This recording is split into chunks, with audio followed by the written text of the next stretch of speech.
Let's go back to Baker Street. Home, sweet home.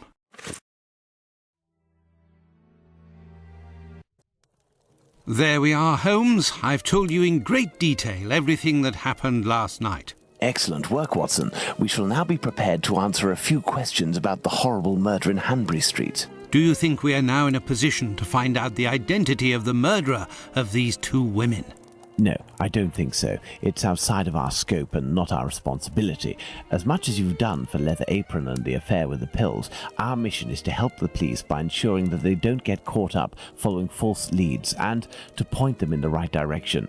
Let us start from what we know with some certitude. As you have just said, it is almost certain that the same person killed the Bucks Row and Hanbury Street victims. The reason to assume as much are numerous, and I shan't elaborate here. What do these two victims have in common? It's true these two women were in the same profession, but... Indeed, Watson. These two women were both prostitutes. That is of vital importance, Watson. My memory from your examination of the scene is rather hazy. Didn't you say something about the killer's frame of mind? I was talking about the victim's possessions that were placed on the ground and the rings missing from Annie Chapman's fingers.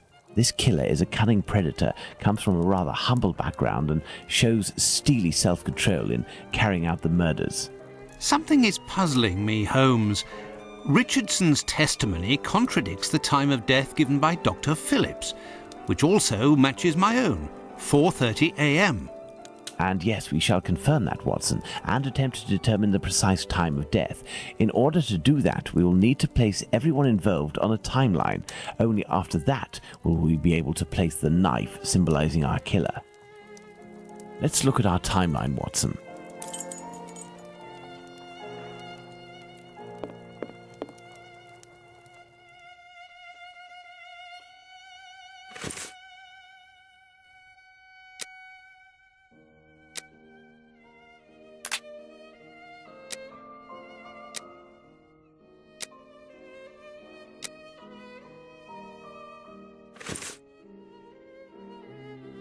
Let's put the time of death as assessed by Dr. Phillips on the timeline.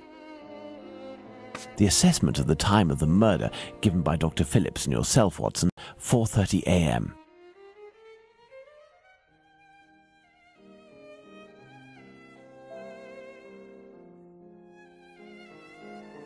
Now, for the most important part, the testimony of Miss Long. She claims to have seen a woman speaking to a man near 29 Hanbury Street sometime around... What time, Watson? Let us assume, therefore, that Miss Long's testimony is, as is most certainly the case, true.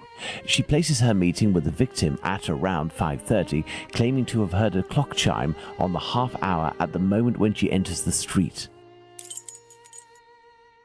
Now, let's put the Richardsons' arrival and departure times on the timeline.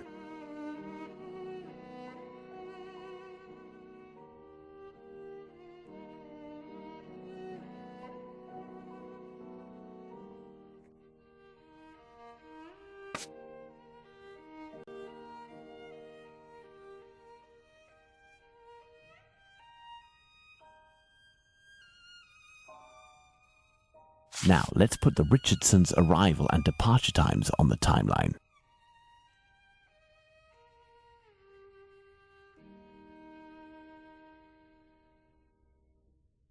Despite the great respect I have for Dr. Phillips and the value I place on our friendship, my deepest conviction is that both of you are mistaken and that Richardson is in the right and that these two testimonies put down in writing have real worth. But how? Explain yourself, Holmes. Remember how you assessed the time of death? You touched the fingers and body of the victim, but it was remarkably cold for this time of year. In addition, the corpse had been drained of bodily fluids. Its heat retention was therefore no longer the same as that of an intact corpse. Egad! You're right, Holmes. Oh, I've had some time to research, Watson. Given these facts, my first diagnosis may have been off by half an hour, perhaps even an hour. Thus, we can confirm Richardson's statement and establish that the murder was committed after 4:50 a.m. and not before 4:30 a.m. Our next witness is Albert Kadosh. Albert Kadosh goes down into his garden at approximately 5:20, and on re-entering his home, hears voices in number 29's garden. Let's place this symbol that represents Kadosh on the timeline. Kadosh goes back down into his garden approximately 4 minutes after having left it, and hears the sound of an impact against the wooden fence. Let's place this symbol that represents Kadosh on the timeline.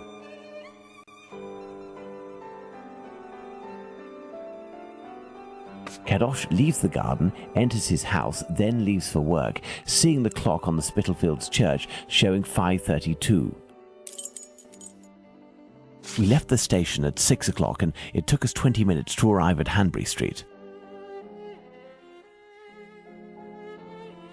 Our arrival at the scene occurred at around 6:20. Given the distance separating the two locations, we can deduce that the corpse wasn't discovered after 6 o'clock, and therefore that the murder must have been committed before. Excellent, Watson. All our people are now in place. Yes, but Holmes, Miss Long claims to have seen the victim at around 5:30. But according to Kadosh, someone, most certainly the victim and her murderer, was already in the garden at 5:30. Excellent observation, Watson.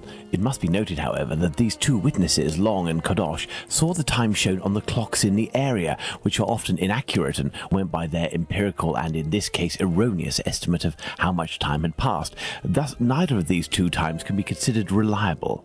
Do you mean to say that these two testimonies might match? Indeed. Let's put Miss Long's meeting with the victim at 2 minutes before 5:30.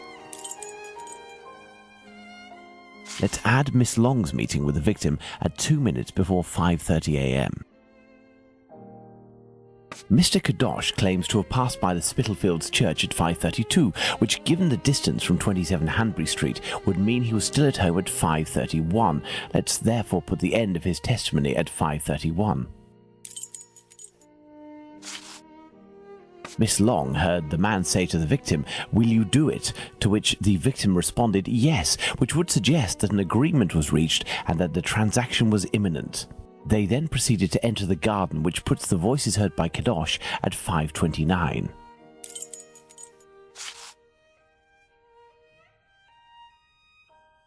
We had thought that Kadosh had left 27 Hanbury Street at 5:31 after having heard an impact against the fence. Thus, 2 minutes passed between the moment when Kadosh entered the house after having been in the garden the first time and the moment when he returns to go out again and leave for work. How long did he estimate this interval to be? 3 to 4 minutes. In light of all this, Watson, we can finally establish the time of Chapman's murder. Now, place the knife at the exact time.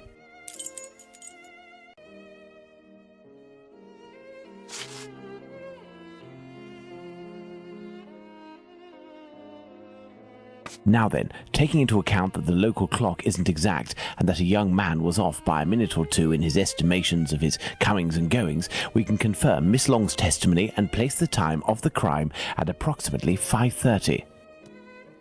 But in that case, Holmes, the man that Miss Long saw is none other than... That's right, Watson. It was the Whitechapel killer. To think that Miss Long and Kadosh were only a few feet away from him. Indeed, Watson. Had Miss Long passed just a little closer to the victim and her assassin, or had the young Kadosh popped his head over the fence out of curiosity, the killer would most certainly already be behind bars. That's some stroke of luck he had there. I couldn't agree more, Watson. But his luck didn't end there, given the mutilations inflicted upon this poor woman. What must be considered above all is the killer's obvious wish to remove one and only one specific organ. His surgery pinpointed the exact spot, avoiding superfluous incisions. This suggests the man possesses at least a minimal anatomical knowledge. Are you suggesting a doctor or a butcher? Perhaps, but the possibilities are still too broad to conclude with any certainty. Now for the motive. Despite my almost complete lack of practical experience on the subject, I have a rather precise idea of the usefulness of a uterus and a vagina. Nonetheless, once they are separated from their usual envelope, I am more circumspect as to the uses one can make of them. What do you think, Watson? We need a board, Watson.